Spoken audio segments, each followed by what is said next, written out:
So, El Salvador, 1981. The government decided just to start murdering anybody. ABK, anybody killer. The Salvadoran government did this to get military aid, which was money and weapons from the United States, because the fear of communism was so high at that time. There was a little nothing of a group called FMLN that was communist, but it quickly became not communist, quickly became Catholic because the government and its soldiers and its death squads, many of them were trained at the School of the Americas. Now, there were 4 American and European nuns who were there as the Sisters of Charity, and there was 1 Catholic laywoman. They were stopped by the police, raped, and then murdered and buried in a shallow grave. They find out who did it, and it was 4 or 5 out of the 6 people, 5 out of the 6 men that committed the crime went to the schools of the Americas. Then Bishop Romero, or Archbishop Romero, had said,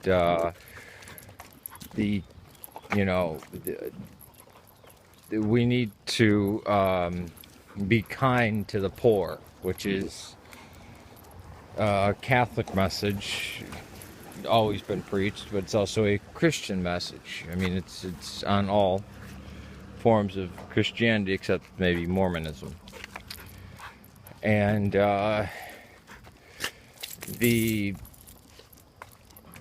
top people in El Salvador actually held a raffle held a lottery to see who would kill him, because they all wanted to kill him. So they executed him during Mass. And then the government forces pulled up 50 cal machine guns and lined up outside of the church and started slaughtering every single person in the cathedral. Tried to kill everybody there. Later on in the war, they would attack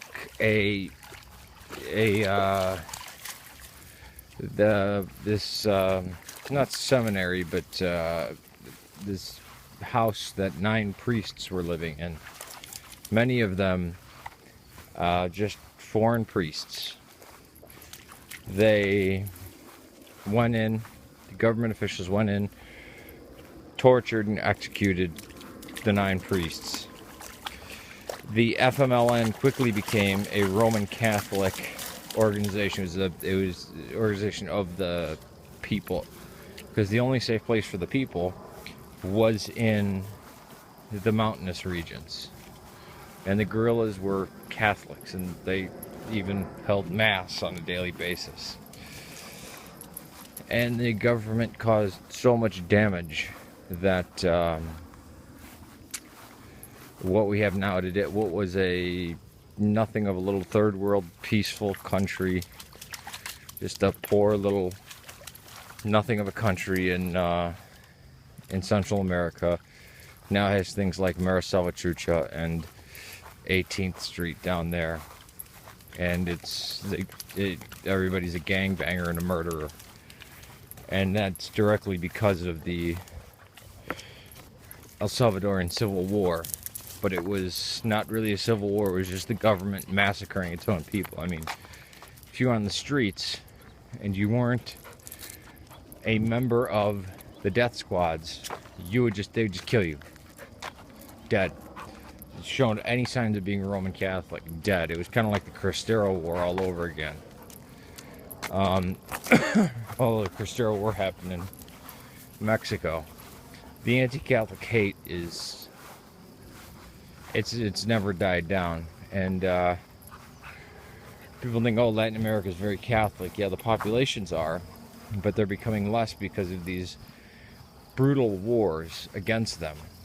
The massacre in Moche, I could do a video solely on that. Yeah, it was pure insanity.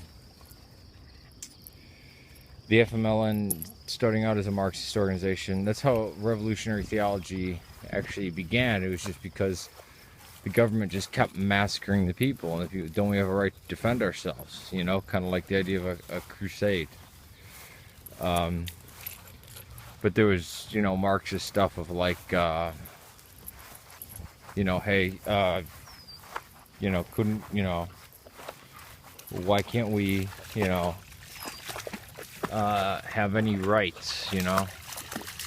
And if they got help from the Soviet Union, so be it. I mean, if you're being slaughtered by people who are atheists wanting to kill you for any reason, which is basically what communism is, if the Soviet Union gives you weapons to resist, you know, children, women, girls being killed. I mean, the government actually, the massacre at Moche, they hung the bodies of, or they actually hung the living children, the toddlers and infants, from trees, and then bayoneted them. They killed everybody except one person survived underneath the bodies, or I think, and then 3 people survived by running into the forest and remaining extremely silent. But that's like, it's a whole nother video about the massacre at Moche. Peace to you.